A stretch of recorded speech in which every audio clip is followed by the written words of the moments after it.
నేడు చంద్రబాబు అధ్యక్షతన సిఆర్డీఏ 48వ సమావేశం జరగనుంది. పలు టెండర్లకు ఆమోదం తెలపనున్నారు. Semi high speed suburban circular రైలుపై సమావేశం నిర్వహించనున్నారు.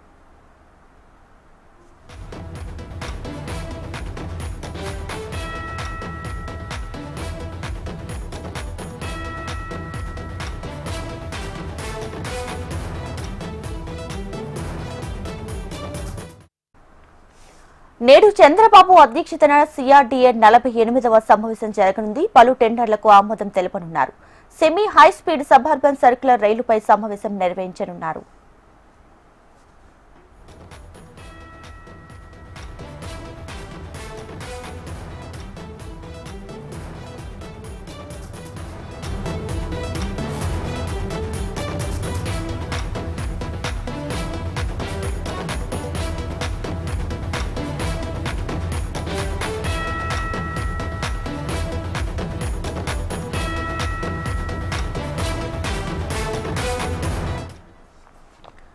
చంద్రబాబు అధ్యక్షతన నేడు సిఆర్డీఏ 48వ సమావేశం జరగనుంది. పలు టెండర్లకు ఆమోదం తెలపనున్నారు.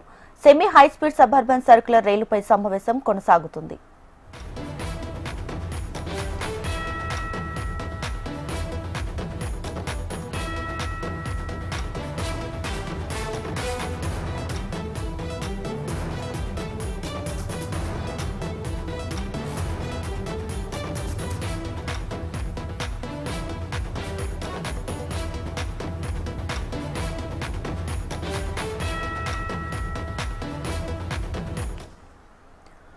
రైట్గా నేడు చంద్రబాబు అధ్యక్షతన సిఆర్డీఏ 48వ సమావేశం అయితే జరగబోతుంది. దీనికి సంబంధించి పూర్తి అప్డేట్స్ అమరావతి బ్యూరో హరికిషన్ మనకి అందిస్తారు. హరికిషన్, ఈ సమావేశానికి సంబంధించి డీటెయిల్స్ ఏంటి?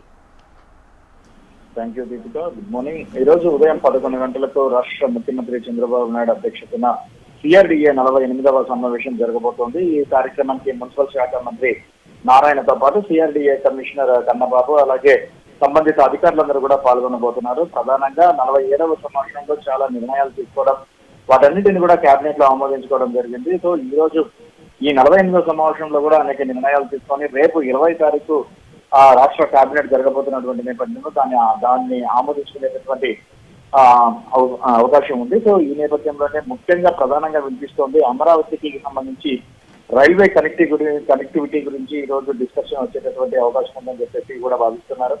Semi high speed suburban circular rail project మీద డిస్కషన్ చేసేటటువంటి అవకాశం ఉంది. ఇది 2017లోనే ఈ ప్రాజెక్ట్ డిజైన్ చేశారు. ఇదంతా కూడా ఔటర్ అలాగే ఇన్నర్ రింగ్ రోడ్లను కలుపుతూ ఈ ప్రాజెక్ట్ అయితే ఉండబోతోంది. దీనికి సంబంధించి కంప్లీట్ గా ఈ రోజు అధికారులతో చంద్రబాబు సమీక్షించేటటువంటి అవకాశం కూడా ఉంది. ప్రధానంగా ఎందుకంటే అమరావతి చుట్టూ ఉన్నటువంటి ప్రధాన పట్టణాలతో పాటు అలాగే ఏదైతే ఈ ప్రాజెక్ట్ అంటే విజయవాడ, నంబూరు, గుంటూరు, తెనాలి ఈ పట్టణాలంతా కలిపి లూప్ గా రూపుదిద్దుకోనుంది. ముఖ్యంగా ఇది ఇంటర్ మోడల్ స్టేషన్ ఏవైతే కేంద్ర ప్రభుత్వం దగ్గర భారతదేశంలో ఒక 13 నగరాలలో దీనిని ప్రవేశపెట్టబోతోంది. అంటే ఇంటర్ మోడల్ రైల్వే స్టేషన్ గా రూపుదిద్దుకోబోతున్నటువంటి నేపథ్యంలో అమరావతిని కూడా అందులో ఇంక్లూడింగ్ చేసింది. ఇప్పటికే ఈ ఐఎంఎస్ సంబంధించినటువంటి స్టేషన్లు అలా ఇటు వారణాసి అలాగే నాగపూర్ లో కూడా పైలట్ ప్రాజెక్ట్ గా తీసుకొని అక్కడ పూర్తిగా సక్సెస్ అయింది. సో దాన్ని ఇప్పుడు అమరావతిలో కూడా చేర్చేటటువంటి అవకాశం ఉన్నటువంటి నేపథ్యంలో అసలు రైల్వే ప్రాజెక్ట్ సంబంధించి అంటే ఎన్ని ఎకరాల భూసేకరణ ఉంటుంది, ఏ ప్రాంతాల్లో కూడా ఈ ప్రాజెక్టు వస్తుంది అనే దానికి సంబంధించి పూర్తిగా ఈ రోజు డిస్కషన్ వచ్చేటటువంటి అవకాశం ఉందని చెప్పేసి కూడా భావిస్తున్నారు. మరోవైపు సిఆర్డీఏ గత సమావేశాల్లో 4 క్యాపిటల్ ఏరియాలో ఏదైతే మౌలిక వసతులకు సంబంధించినటువంటి అభివృద్ధి అయితేనేమి అలాగే గజిటెడ్ అధికారిక నివాసాలు అలాగే నాన్ గజిటెడ్ అధికారిక నివాసాలకు సంబంధించినటువంటి టవర్ల నిర్మాణానికి కూడా ఆమోదం తెలిపింది. సో ఈ రోజు మరిన్ని వీటికి సంబంధించినటువంటి వాటికి ఆమోదం తెలిపేటటువంటి అవకాశం ఉంది. మరోవైపు ఇటు అమరావతిలో ఇట్లా పరిశ్రమల కోసం పెట్టుబడులు పెట్టి ఉద్యోగ ఉపాధి అవకాశాలు పెంపొందించుకునేందుకు ఇప్పటికే ప్రభుత్వానికి అనేక సంస్థలు కూడా అప్లై చేసుకోవడం జరిగింది. గత సమావేశంలో 7 సంస్థలకు నామినల్ ఫీజు కింద వాటికి స్థలాలు కూడా కేటాయించడం అలాగే వాటిని కేబినెట్ ఆమోదించడం కూడా జరిగింది. సో ఇప్పుడు మళ్ళీ వాటికి సంబంధించి కొత్త పరిశ్రమలు ఏవస్తున్నాయి, ఎక్కడెక్కడ ఏర్పాటు చేస్తున్నారు, వాటికి సంబంధించి ఏమేమి భూములు కేటాయించాలన్న దానిపైన కూడా ఈరోజు చర్చ జరిగేటటువంటి అవకాశం ఉంది. మొత్తానికి మాత్రము ప్రధానంగా ఈ ఏదైతే సబర్బన్ సంబంధించినటువంటి సబర్బన్ సంబంధించినటువంటి రైల్వే ప్రాజెక్టు గురించి ఎక్కువ చర్చ నడిచే అవకాశం ఉందని చెప్పేసి కూడా అందరూ భావిస్తున్నారు. దగ్గర కృష్ణా నదిపై 3.2 కిలోమీటర్ల బ్రిడ్జి నిర్మాణం చేపట్టబోతున్నారు. 800 కోట్ల రూపాయలతో ఇది ప్రస్తుతం అయితే అంచనా వేస్తున్నారు.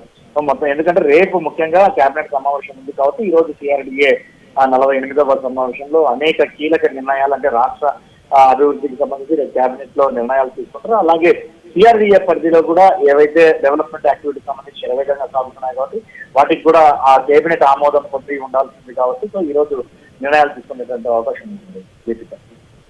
Right Harikishan, thanks for the updates.